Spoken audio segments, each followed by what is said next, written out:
Well, Chris and I on the show last week talked about what ways could the Jays take this series to 6 games. And here we are.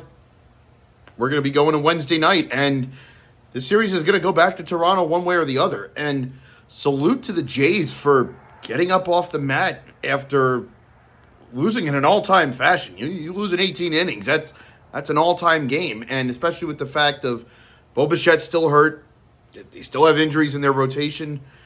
George Springer gets hurt last night, and we may not see him again the rest of the series. Who knows?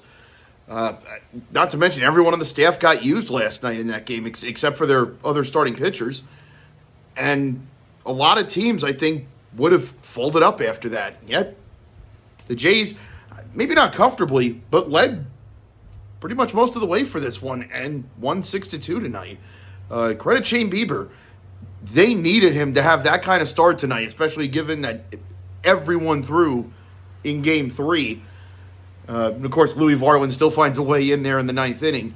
But Shane Bieber had to have that kind of game. You have to tell your starting pitcher, look, we need at least 6 from you.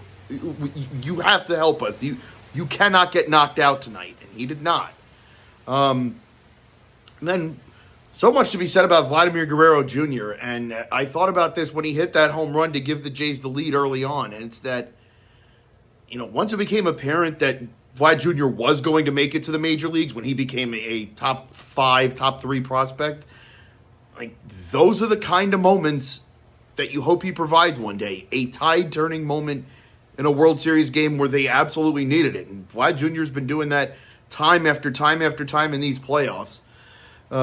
It's a best of 3 now. I still think the Dodgers have too much, but hey, this is what you want if you're the Blue Jays.